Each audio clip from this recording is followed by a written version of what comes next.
হৃদয় মাঝে হঠাৎ তুমি সানা শেখ গল্পের তৃতীয়তম অংশ। আলতাফ মাহমুদ রাগে গজগজ করতে করতে নিজের রুমের দিকে এগিয়ে যান। এই বজ্জাত ছেলেকে কি ভেবেছে সে বউ ছাড়া থাকতে পারবে না?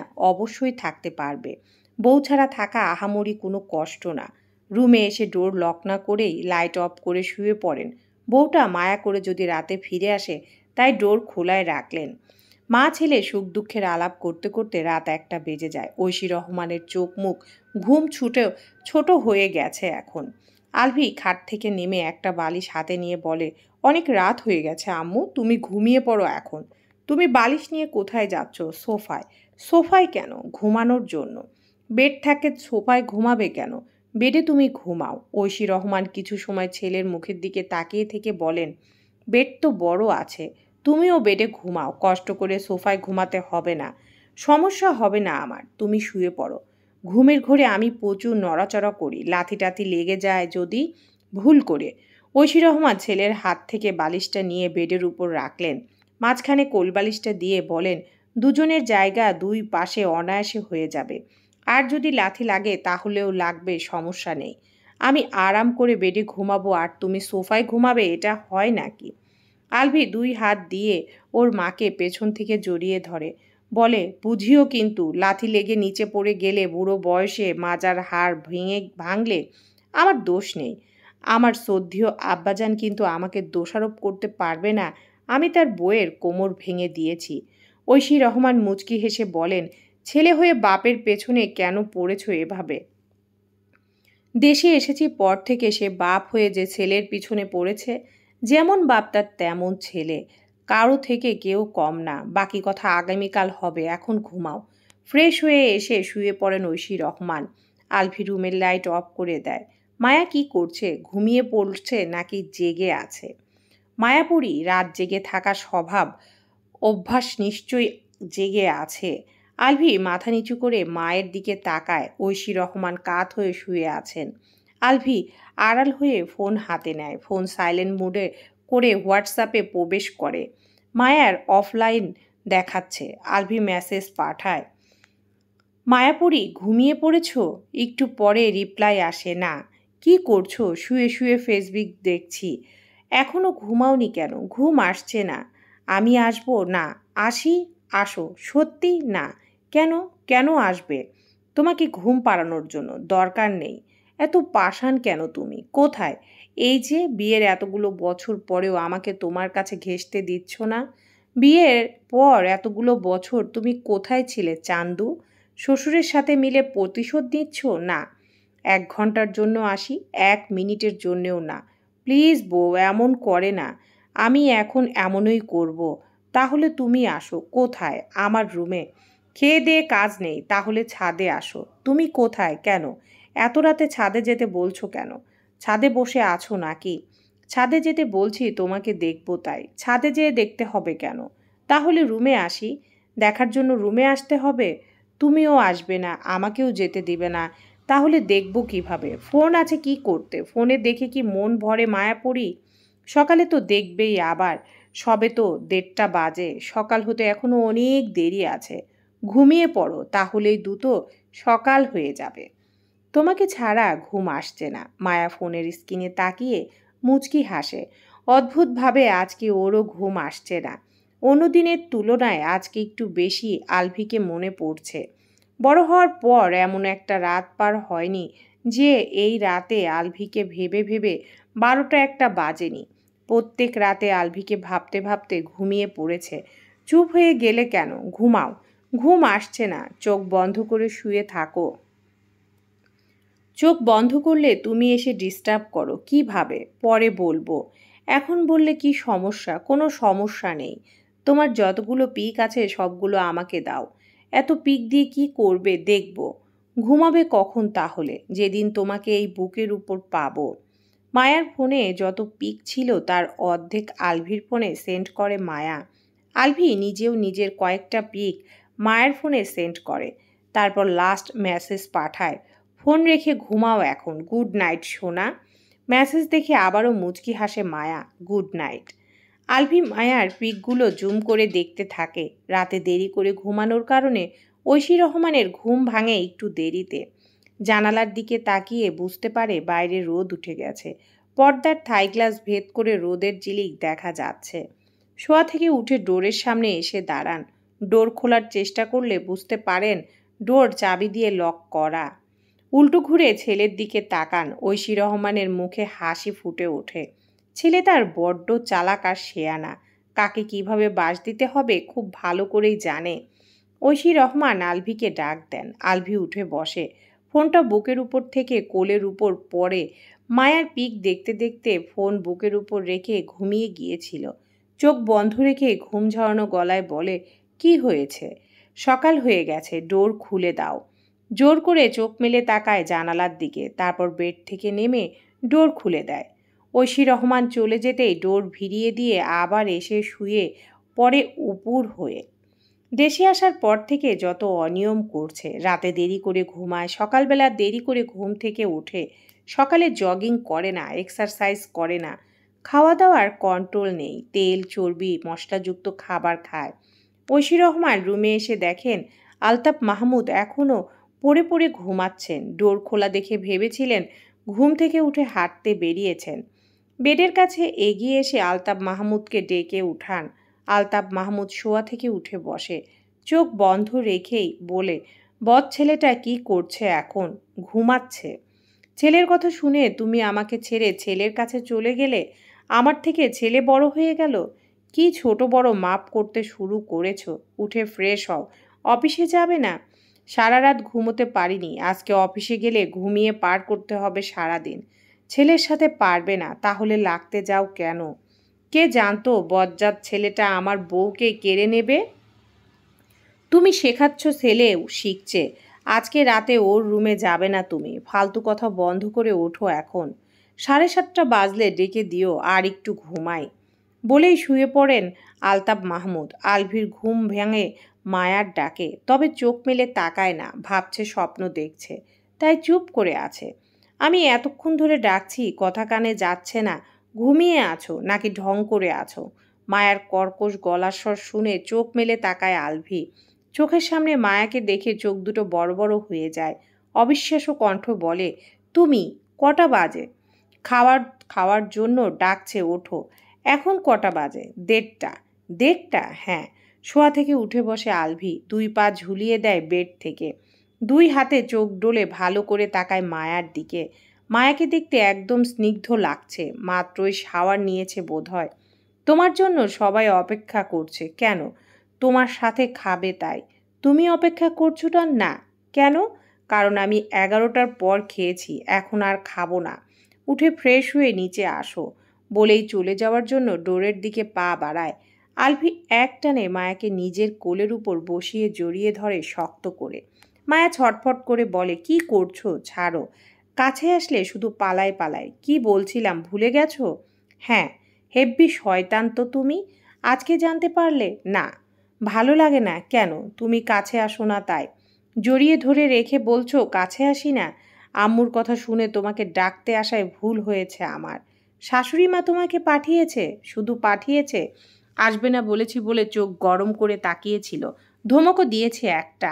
একমাত্র শাশুড়ি মা আমাকে বুঝতে পারে, আর কেউ বুঝতে পারে না। বুঝতে পারলে কি বউকে আমার কাছ থেকে দূরে সরিয়ে রাখতো নাকি?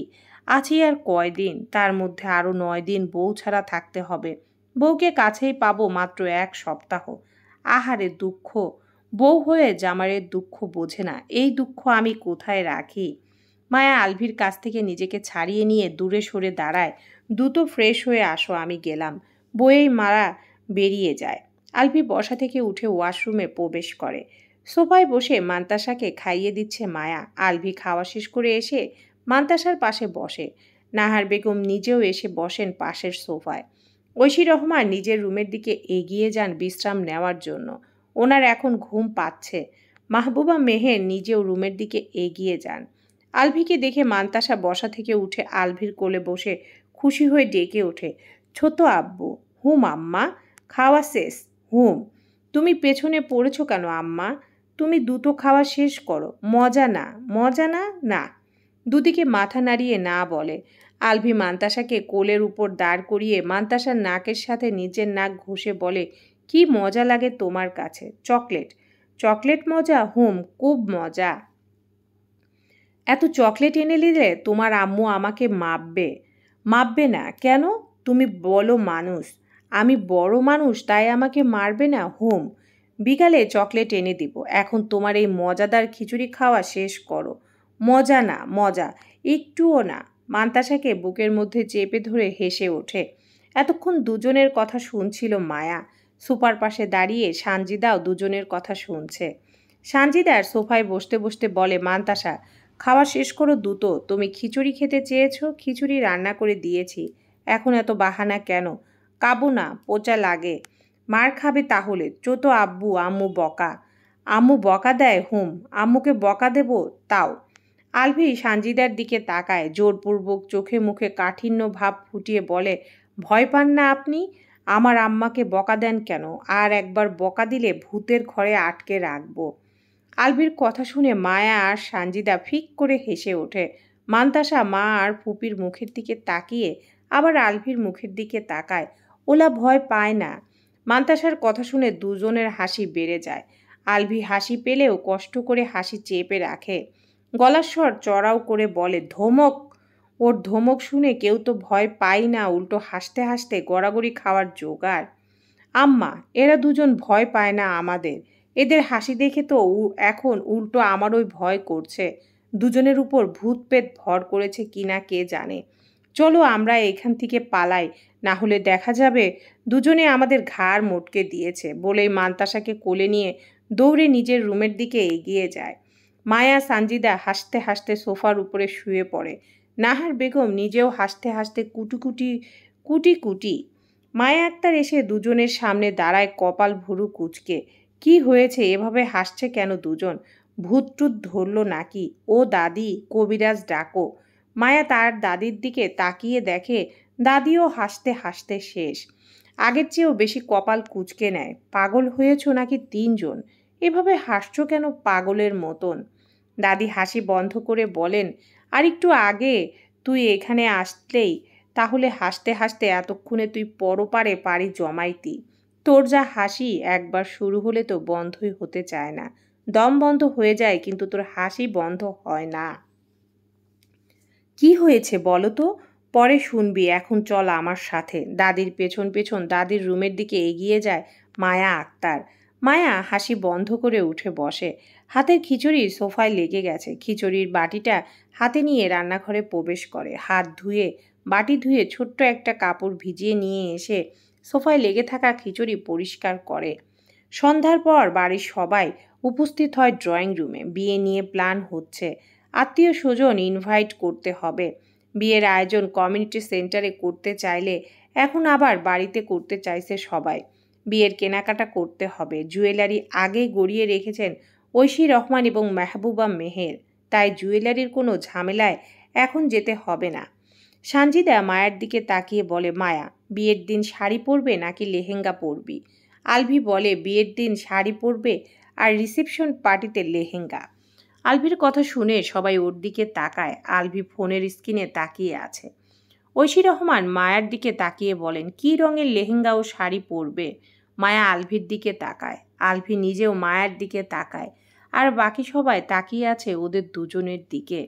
আলভি পুনরায় ফোনের স্ক্রিনে তাকিয়ে বলে, যে কালারে মায়াকে বেশি মানাবে সেই কালারেই কেনা হবে। এখানে লাল, নীল, কালো, সাদা কোনো ব্যাপার না। আলতাফ মাহমুদ আজ সোফায় বসে আছেন রুমে না গিয়ে। ঐশী রহমান ডাইনিং রুমে বসে আছেন। মাহবুবা মেহের তাকিয়ে বলেন, এখানে বসে আছো কেন? ঘুমাবে না? হ্যাঁ, আপনি যান, আমি একটু পরে যাচ্ছি। মেহবুবা মেহের নিজেদের রুমের দিকে এগিয়ে যান। যাওয়ার সময় সোফায় বসে থাকা দুই বাপ ছেলের দিকে তাকান। দুইজন এভাবে বসে আছে কেন? কেউ কারোর সাথে তো কথা বলছে না। প্রায় 10 মিনিট পর ডাইনিং রুম থেকে বেরিয়ে আসে ঐশী রহমান। হাজবেন্ড আর ছেলে এখনও সোফায় বসে আছে। মাকে দেখে সোফা ছেড়ে উঠে দ্রুত গতিতে এগিয়ে মায়ের হাত চেপে ধরে আলভি। তারপর টেনে নিয়ে যেতে শুরু করে নিজের রুমের দিকে। আলতাফ মাহমুদ সোফা ছেড়ে উঠে গিয়ে ঐশী রহমানের হাত টেনে ধরে থামিয়ে দেন। তোমার মায়ের হাত ছাড়ো আলভি। আলভি বাবার হাত থেকে মায়ের হাত ছাড়িয়ে নেয়। এই কে আপনি? এই বাড়িতে কিভাবে প্রবেশ করলেন? আবার অভদ্রের মতো আমার মায়ের হাত ধরে টানছেন? যান নিজের কাজে। হতভম্ব আলতাফ মাহমুদ। ঐশী রহমান মুচকি মুচকি হাসছেন হাজবেন্ডের মুখ দেখে। আচ্ছা জব্দ হচ্ছে লোকটা। দেশে আসার পর থেকে ছেলেটাকে অনেক কথা শুনিয়েছে। দেখ এখন কেমন লাগে। আলভি পুনরায় ঐশী রহমানকে টেনে নিয়ে সিঁড়ির দিকে এগিয়ে যেতে যেতে বলে, আম্মু, কোথা থেকে কে এসে তোমার হাত ধরে টেনে ধরেছে? তুমি কিছু বললে না কেন? তোমার আব্বুর মুখটা দেখো একবার, কিভাবে তাকিয়ে আছে। আলভি ঘাড় ঘুরিয়ে তাকায়, তারপর দ্রুত মাকে নিয়ে নিজের রুমে চলে আসে। ডোর লক করতে করতে বলে, ওই রুমে তুমি যাবেই না আর। ঐশী রহমান হাসতে হাসতে বেডের উপর বসে পড়েন। আলভি নিজেও হাসতে হাসতে মায়ের পাশে এসে বসে। আলভি হাসতে হাসতে বলে, আমাকে চ্যালেঞ্জ করে। আমি যে তারই ছেলে সেটা হয়তো ভুলে গিয়েছে। তুমি বললে না এই কে আপনি? তখন তোমার আব্বুর মুখটা দেখার মতন হয়েছিল। আমার কাজ ছিল আব্বুকে হতভম্ব করা। সেটাই হয়েছে। কি রিয়াকশন দেবে সেটাই বুঝতে পারেনি। নড়াচড়া করতেও ভুলে গেছে বোধহয়। ছেলে হয়ে বাপকে চিনতে পারোনি, আবার অভদ্র বলেছ। বেচারা আর কি রিয়াকশন দেখাবে। আলতাফ মাহমুদ এখনও নিজের মতোই দাঁড়িয়ে আছেন। বইয়ের হাত ধরেছে বলে শেষ পর্যন্ত অভদ্র হয়ে গেলেন? বইয়ের হাত ধরলেই যদি অভদ্র হয়ে যায় তাহলে অন্যের হাত ধরলে কি হবে? ঘুরে দাঁড়িয়ে সোফায় এসে বসেন আবার। এখনও ছেলের বলা কথাগুলো কানে বাজছে। ছেলে হয়ে বাপকে বলে, এই কে আপনি? এত এত টাকা পয়সা খরচ করে কেমন ছেলেকে বড় করলেন তিনি? বাপের কাছ থেকে মাকে কেড়ে নেয়। বাপকে বলে, এ কে আপনি? আবার বলে কিনা অভদ্র। তিনি অভদ্র? বজ্জাত ছেলে। সেন্টার টেবিলের উপরে রাখা পানির গ্লাস হতে নিয়ে ঢকঢক করে পানি খেয়ে নিজের রুমের দিকে এগিয়ে আসেন। আজকের রাতেও ঘুম হবে না। এর প্রতিশোধ তিনি নিবেনই। ছাড়বেন না এই বদ ছেলেকে। পাই টু পাই হিসাব করে প্রতিশোধ নিবেন। সকালে নাস্তা সেরে বাড়ির বড়রা বাদে বাকি 5 জন তৈরি হচ্ছে শপিং মলে যাওয়ার জন্য। যতটা সম্ভব আজকেই শপিং করে নিয়ে আসবে। আলভি তৈরি হয়ে মায়ার রুমে আসে। মায়ার ড্রেসিং টেবিলের সামনে দাঁড়িয়ে হিজাব বাঁধছে। হয়েছে তোমার? মায়া ঘাড় ঘুরিয়ে আলভির দিকে তাকায়। আর একটু। মুখ ঢেকে যাবে কিন্তু। হ্যাঁ, ঢেকেই যাব। হিজাব বাঁধা শেষ হতে আলভি মায়ের পেছনে এসে দাঁড়ায়। ফোন আনলক করে। হাসি দিয়ে ফোনের স্ক্রিনে তাকাও। মায়া ঘাড় ঘুরিয়ে মুখ তুলে আলভির মুখের দিকে তাকায়। আলভি নিজেও মায়ের মুখের দিকে তাকিয়ে আছে। এই মুহূর্তটা ক্যামেরাবন্দি করে আলভি। তারপর ফোনের স্ক্রিনে তাকায়। চোখ দুটো বড় বড় করে বলে, ওয়াও, দেখো কত সুন্দর হয়েছে পিকটা। মায়া ফোনের স্ক্রিনে তাকায়। আসলে অনেক সুন্দর হয়েছে পিকটা। একে অপরের চোখের দিকে তাকিয়ে আছে। দুজনের ঠোঁটে হাসি আছে। এবার ফোনের দিকে তাকাও। এত পিক তুলতে হবে কেন? আমাদের দুজনের একসাথে কোনো পিক আছে? বেশি কথা না বলে আমি যা বলছি তা করো। আছে তো, কোথায়? ফটো অ্যালবামে ওই ন্যাংটাকালের পিক। ফিক করে হেসে ওঠে মায়া। কোনো রকমের হাসি চেপে বলে, ওগুলো ন্যাংটাকালের পিক তো? অ্যালবামে তো কারো ড্রেস ছাড়া পিক দেখলাম না আজ অবধি। তোমার মাইন্ড এত খারাপ কেন? ন্যাংটাকালের পিক হলেই কি ন্যাংটা থাকতে হবে? থাকতে হবে না। আলভি বাম হাতে মায়ার মাথা ধরে দ্রুত গতিতে মায়ার ওষ্ঠ জোড়ায় আলতো চুমু খায়।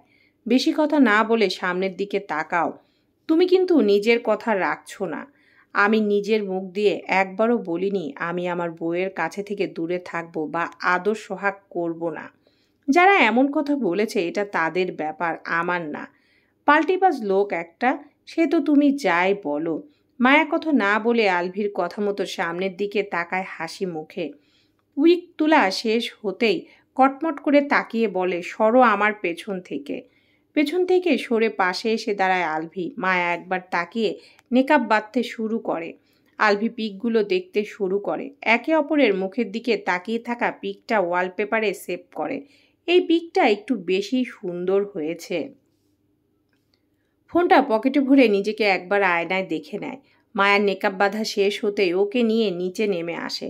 মাহির, মাহিদ আর সানজিদা তৈরি হয়ে সোফায় বসে আছে ওদের দুজনের জন্য। ভাইয়ারা এসে গেছে, চলো এখন। মাহিদের কথা শুনে সোফায় বসে থাকা সকলে ওদের দুজনের দিকে তাকায়।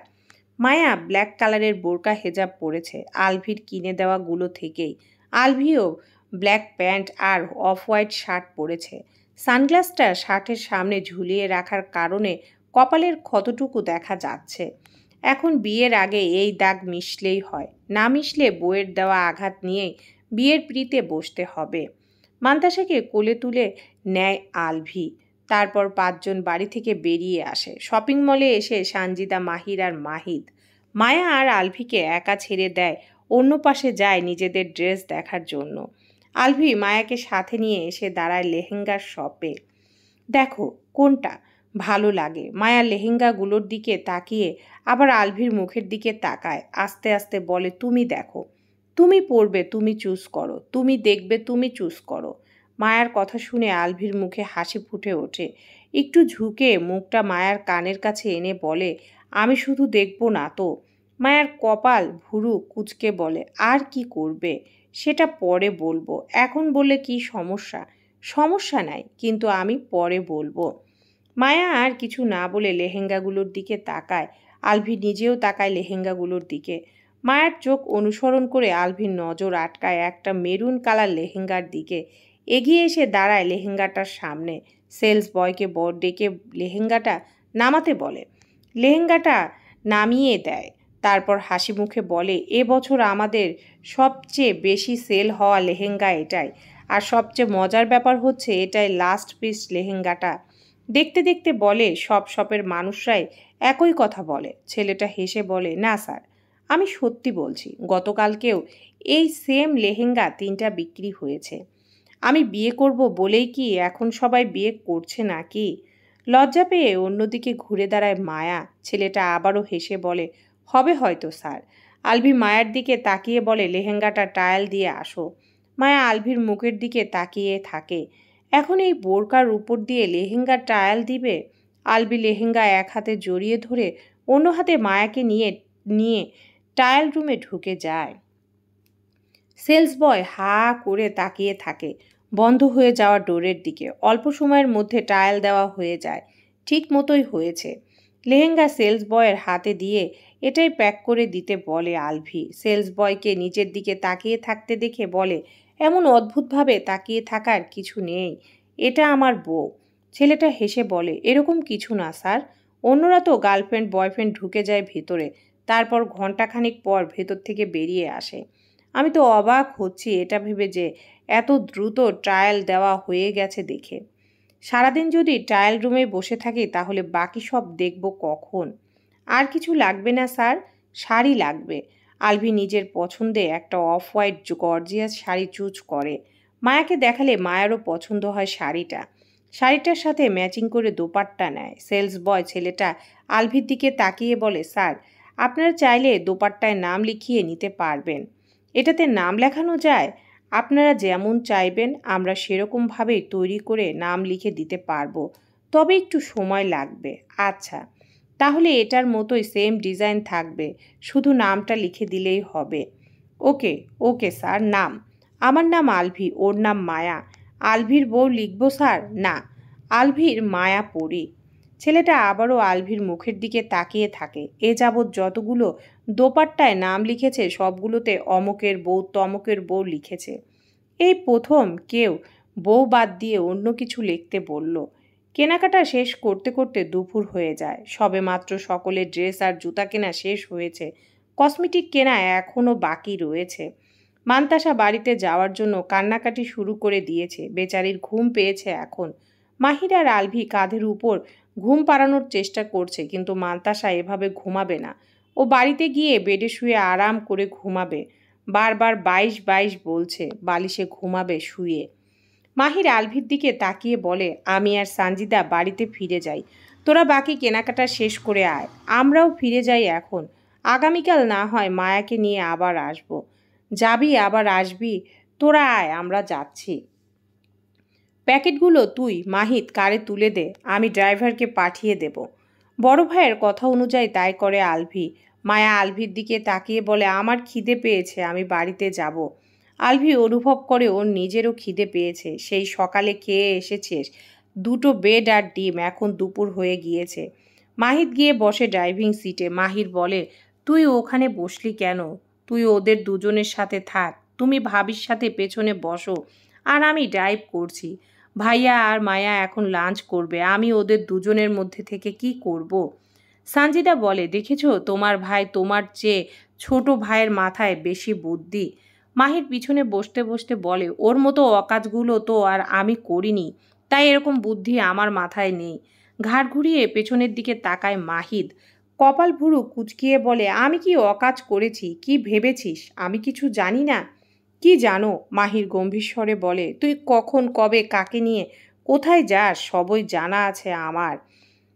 উত্তম কেলানি খাওয়ার আগে ভালো হয়ে যা, নয়তো তোর কপালে শনি আছে বলে দিলাম। মাহির দ্রুত সামনে ঘুরে বসে, হার্টবিট বেড়ে গেছে, হাত পা কাঁপছে মৃদু আকারে। সানজিদা মাহিরের দিকে তাকিয়ে বলে, কি বলছো ক্লিয়ার করে বলো তো। বাড়ি ফিরে বলবো। ওই শয়তান কার স্টার্ট দে। তুমি চালাও, আমার হাত পা কাঁপছে। এখনোই হাত পা কাঁপছে? আব্বুকে তো এখনো কিছু বলিনি। কার স্টার্ট দিয়ে বলে, প্লিজ ভাইয়া আব্বুকে কিছু বলো না, আমার কথা শুনবি তাহলে কিছু বলবো না। মাহিদ মনে মনে বলে, দুই ভাই মিলে পেয়েছেটা কি? সমান তালে ব্ল্যাকমেল করে যায় একজনের পর একজন। আমি মানুষ একজন, দুইজনের কথা কিভাবে শুনবো। মাহিদের ফোনে রিং বেজে ওঠে। ফোনের স্ক্রিনে তাকিয়ে দেখে আলভির নাম জলজল করছে। বিড়বিড় করে বলে, শয়তানের নাম নিতে নিতে শয়তান হাজির। সরি, শয়তানের কল এসে হাজির। চলবে ইনশাআল্লাহ।